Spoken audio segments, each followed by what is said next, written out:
This is a ring-shaped gradient LED water lamp DIY soldering electronic kit. I purchased this late last year on AliExpress and I thought it would be a really interesting little project to assemble.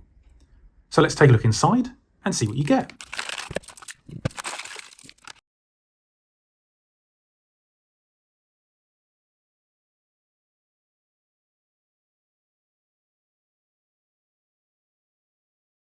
Okay, wow, absolutely loads of components in this kit to assemble. Fortunately, it does come with some instructions, so we'll have to take a closer look at those.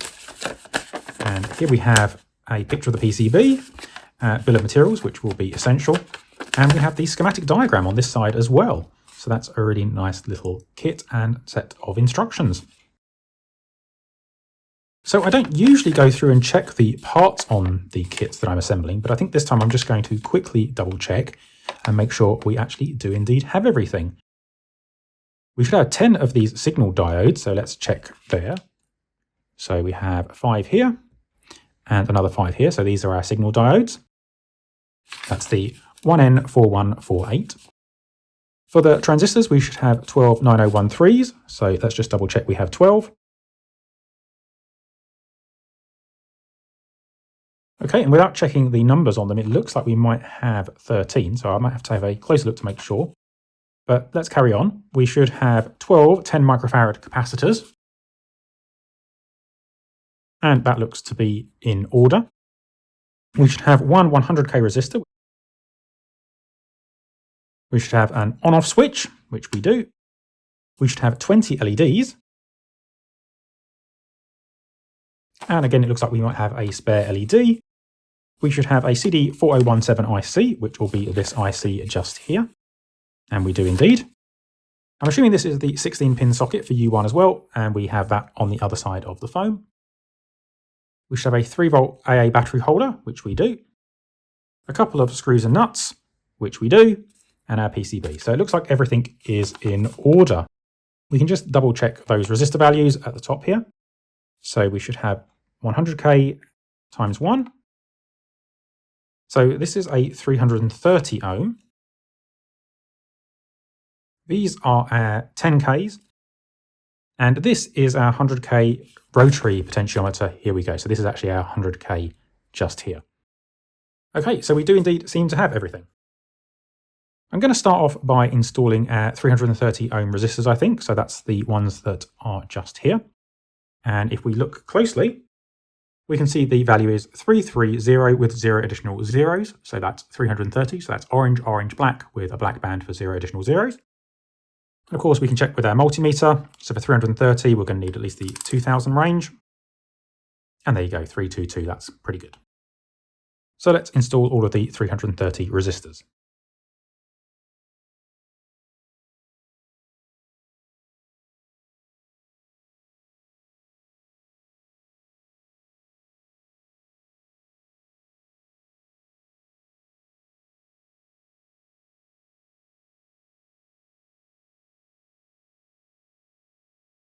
Okay, let's do our 10K resistors that seem to go all the way along here. There's a few extra ones as well.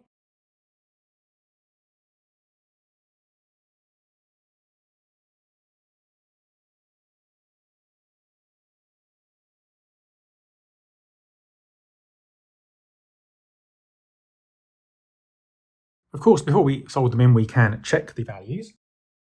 Now you can see these resistors are a little bit badly printed actually, but if we turn it, hopefully we can make out the bands here.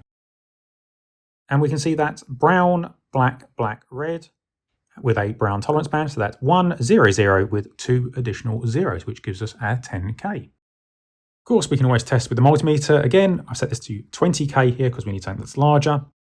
And if we just straighten out the legs on this one momentarily, we can see we're getting 9.6, which is close enough for me.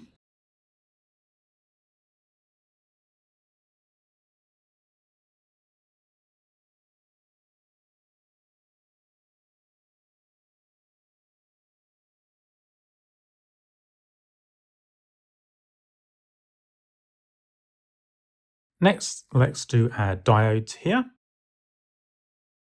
So diodes have a band on them, and hopefully we can see this. So there's a black band on the left here, And this should be aligned with the band on the silk screen, so they need to go this way around. And that's convenient because they're all going the same way. They're not all going the same way. There's actually this one here that's going in the other direction, so that's important to watch out for.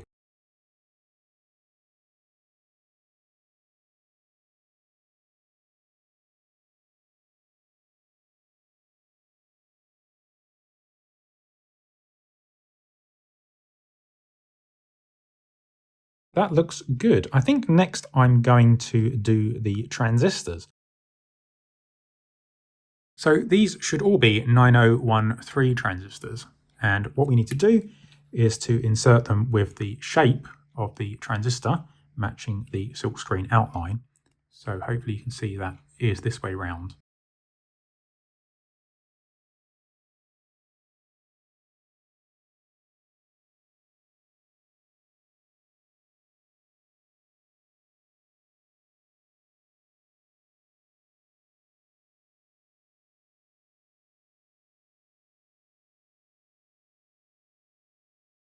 Okay, next I think I'm going to do this switch here before I forget to do that.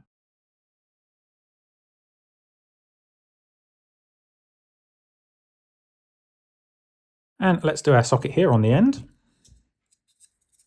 Now, with the socket, there is a little notch cut out of it just here.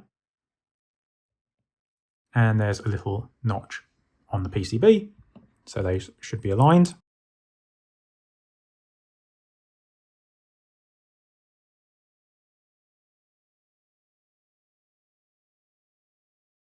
Okay, next I'm going to do this variable resistor, this 10K variable resistor.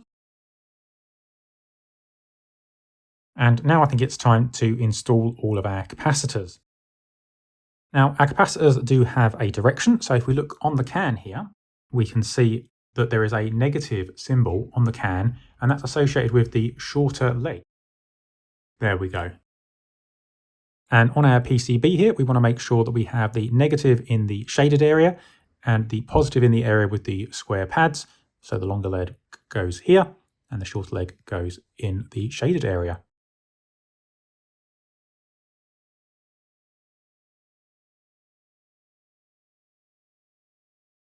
Now, before we solder that in, we can always double check the polarity required for our capacitors. So we can see the shorter legs are in the circular pads and the positive is in the square pads. But if we go and check the schematic diagram that we were provided with the circuit, we can look at the capacitors and we can see they all connect to the ground pin on the device. So all of the negative sides of each capacitor, all the way along, are connected to ground. Now, if we look at the power connection, it's just here. And so ground is the negative section. So that's the top pad next to the switch. And so that's that pad here.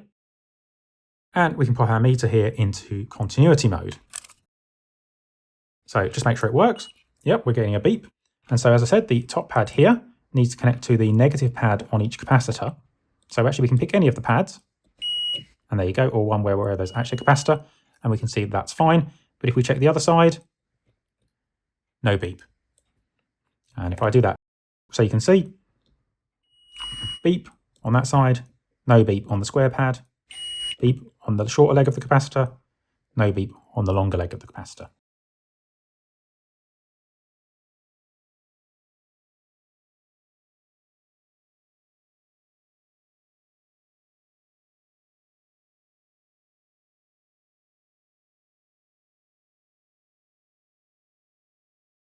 Last but not least, we have the LEDs. And again, LEDs have a polarity, so we can test that with a coin cell. Coin cell here, CR2032, has a positive symbol on it. You can catch that in the light. And the longer lead is positive. And if we turn it around this way, it doesn't light. So make sure the longer lead goes in the positive section.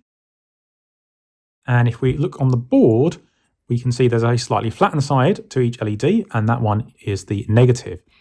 And if you actually look on the plastic of an LED, you can sometimes just make out that there is indeed a slightly flatter side. It's a bit hard to make out on video, but maybe you can see that there. So we're going to light up like so. Again, the square pad is the positive, so pop them in like this. So these are going to be all crooked. So what I'm going to do here is, as you can see, I've just soldered just one leg on each LED. And I'm going to put some gentle pressure on the back while I reheat the pad that I've already soldered. and that will allow me to flatten it to the board.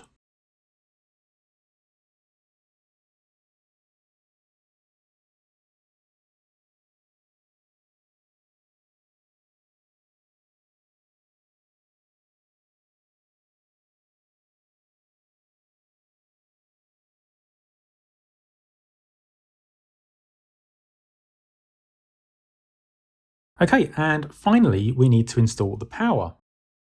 Now the kit comes with a battery box, which is quite nice. And of course the black goes into the negative symbol just here and the red into the positive. And I'm going to solder this from the back.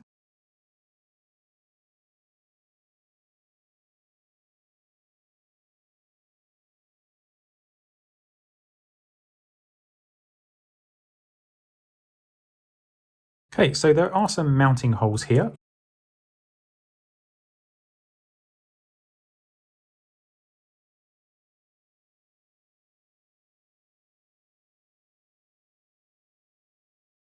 Okay, very fiddly little screws and nuts there. Next we are going to want to install our IC here, and again this will have a little notch on it. And if we can see on the left hand side, that's where the little notch cutout is, and that indicates our pin 1. And that needs to line up with the notch that we've already had seen. Now to square up these legs, I'm just going to roll the chip gently on the table.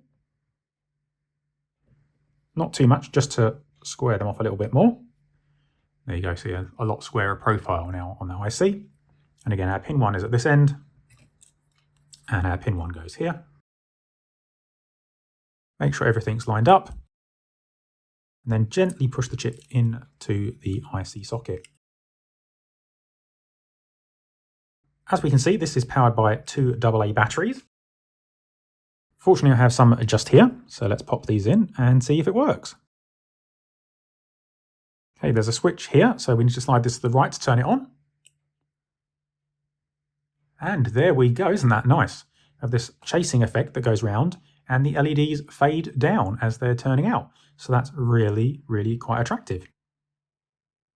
I think that's all this little project actually does, but it does sort of self-stand up with the battery where it's supposed to. There we go, with the battery holder. Not a very great angle for the camera, but nonetheless, I think this is a really attractive little project, not your typical ring light. We have the resistor down here, and of course we can use that to adjust the speed.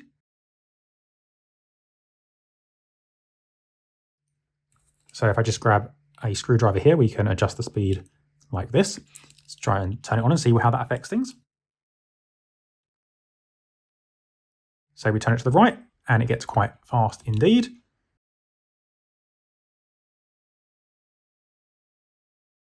And we turn it to the left, and it's also very fast. So that's interesting. So I think somewhere in the middle is giving us our slowest speed. Yeah, it's interesting on this one that it seems to speed up in both directions, and that may well be an artifact of the way the system is wired up here.